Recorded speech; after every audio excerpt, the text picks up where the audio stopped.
We are on set my newest film titled Iquo'S Journal, a social drama on AIDS. As you know, the issue of HIV and AIDS has been relegated to the background because of the proliferation of diseases. I play the character Iquo in the movie titled Iquo'S Journal.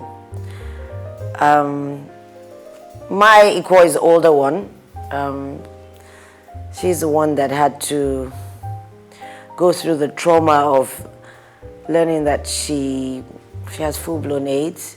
Multiple test results have confirmed your prognosis to be advanced HIV.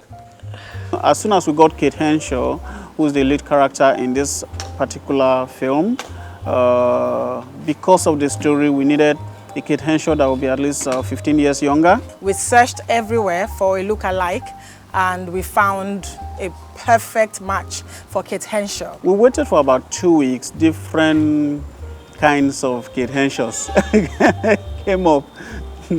Some older than Kate, some other ones far too younger than what we wanted. And then eventually one Sunday I was just sitting in the office and this girl just walked in.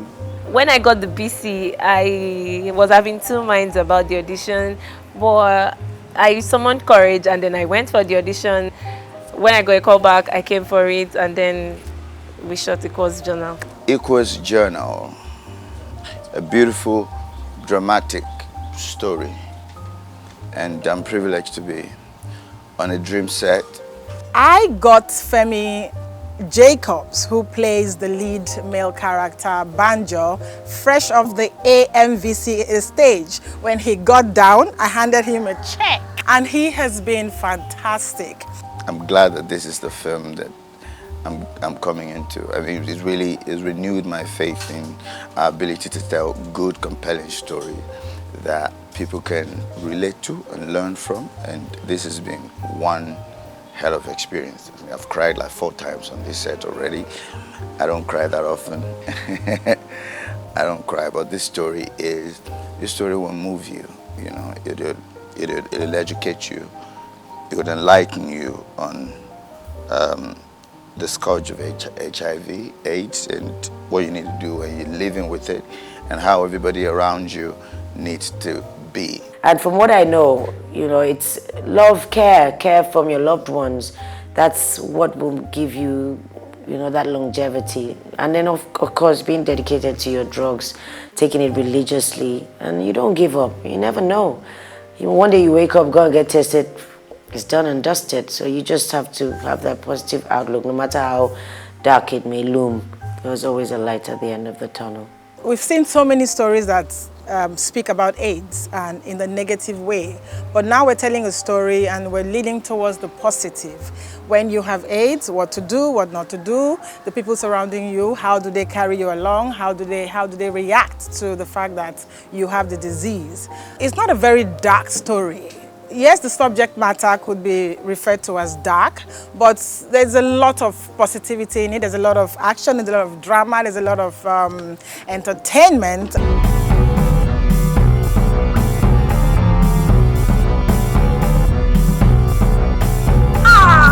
I didn't feel you! I want this to stop back.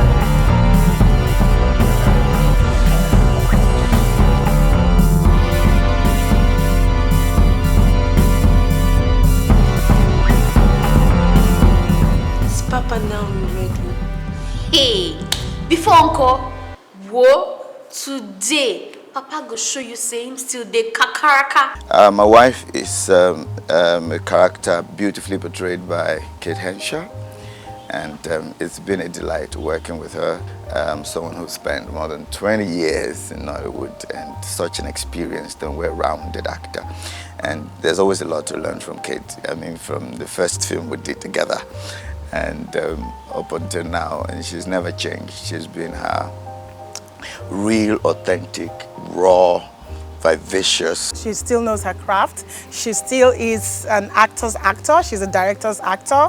She's an all-rounder. She's very gifted, and she was well suited for the character Iquo. Essien, snap out of it, because things no longer work that way. I am my mother's daughter, yes, but nonetheless totally different. Excuse me. The film centers on Iquo, and the story goes to depict what actually Iquo has in her heart. Iquo is seen as a loving character. She spoke to her husband to use her experience to heal. That's the word I choose to use, to heal other women who will be treading the path that she trod, so that they could find some kind of peace and salvation, and they could have some positivity in their lives. And that's the thing I'll take out of this, that it wasn't all negative, that at the end of the day there was a glimmer of hope. Some of you are going to end up the same way. After all, what man will wear a condom after paying for your upioko or tolo juice or whatever it is you call it? My character, Banjo, is a filmmaker, and he happens to be saddled with the responsibility to interpret the response, a good, educated, and proactive response to realizing that he's married to someone who is HIV positive, and he had no panic, he had a good balanced response to it. And I really wish everybody would be like this about this disease, that it's become such a mystery. My son, you must divorce that girl immediately before she infects you. How can you say that? The artists are wonderful. They are not the kind of artists that you tell, okay, yes, please give me this, can I frame you, can I give you this, because we are working with different lenses, prime lenses. Okay, please, can you give me this position, let me frame you. They will ask you, are you comfortable with the framing, are you comfortable with the settings? They are fun to work with. Reverend Peter brings in a touch of something no man born by man and woman can escape. The source of life, God. The crew are people a good actor would love to work with. They are very understanding. They are good in their job. The crew are lovely, very hardworking. They don't have a chip on their shoulders. It's been fantastic, dedicated. They know their job, and there's nothing better than someone who knows their job. They do it silently, quietly, achieving the goals. And you move, not when you're supposed to be behind the camera, you're somewhere eating boli and ekpa. Working with over 100 persons, you don't expect the crew to be small. We had a crew of close to 20 persons. I am the cinematographer on this set. My name is Tunde Adekoya. I don't have to explain too much. He has seen the script, he knows exactly what I see, he sees what I see, and so it's easy for us to, to work together and interpret what is in the script. The light man, the sound man, the cameraman, lovely people, friendly people, the assistant director, big up Mr. King, cool man. And director, Mrs. Blessing Igbe, she's a very special lady, never worked with that kind of person before. Working with her for the first time, great. I think that as filmmakers, we have the platform to tell stories that relate to humanity. We have the platform to preach whatever gospel you want to preach. Make fire catch that your smelly mouth for the way they talk. After I don't catch that your pioko, where you they use a camel wash. At least I they try wash my own. It better pass you where they spray ogoni perfume on top.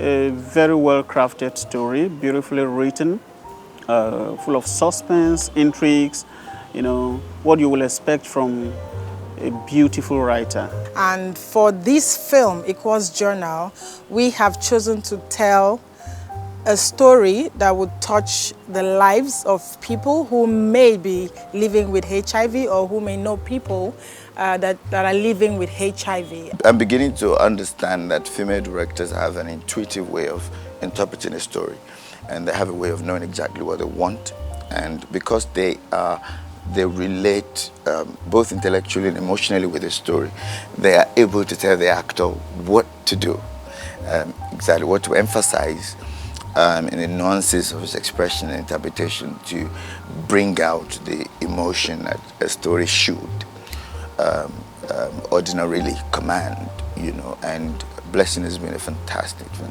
Going from 0 to 100, she can be quiet 1 minute and she can laugh one hell of a laugh, and you know, she just brightens up the set. And she's such a very beautiful director to work with. She's well-rounded and balanced. The director is excellent, quite humane, very understanding. You have problem, you relate it to her, and she'll attend to it. She's actually editing on set. She knows the kind of shot to take. She doesn't delay. She's not the kind of person that was okay, let's take this because I don't use it. She knows what she wants. She does her things right, and she's really fast. If you have to work with her, you have to be really smart because she likes it fast, and she's a smart lady. I played the doctor, Dr. Anne, through which the informative and educative part of the story would be given the viewers. He's a wicked doctor. Looks at you with evil eyes. Listen, I cannot force treatment on you. You have the right to decline. So I ask you again, Mrs. Oguleya, shall we get you started on another combination set?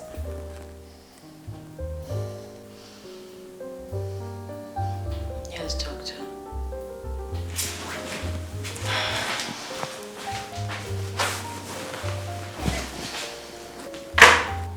People should go and watch this film, and people should compel anyone who has anyone that is related to anyone that is living with HIV, or anyone that just needs to learn about it, to go and see this story. It is not a death sentence. It is not something to be afraid of. I'm not saying it doesn't kill. I mean, it's a story beautifully told. I don't want to tell you the full story because I still want to see it. It is balanced. It is well told. But you need to understand that it is not a death sentence, and we all need to watch this film.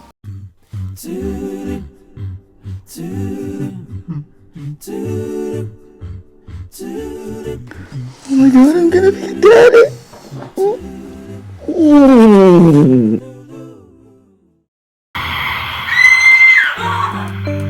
Karma came calling. But what is this? Oh, you want my emerald for what? I've been hearing goods. Customer just sent me a message that they want some of my juice. Does it not have a name?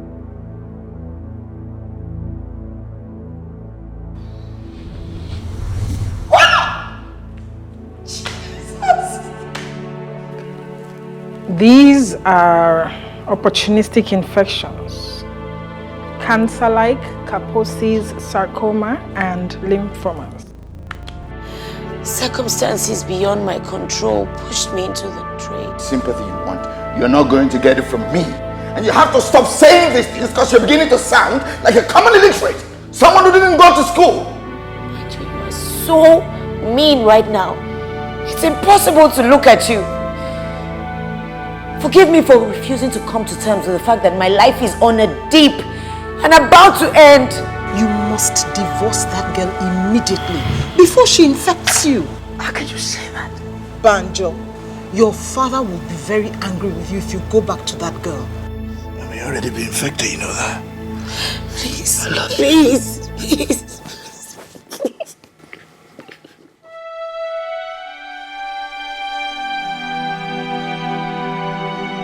Why do you keep on resisting medication? Do you want to die? The concerned doctor, if you're such a considerate angel, would you tell a pregnant woman that she has... What has your father got to do with this? Ask him.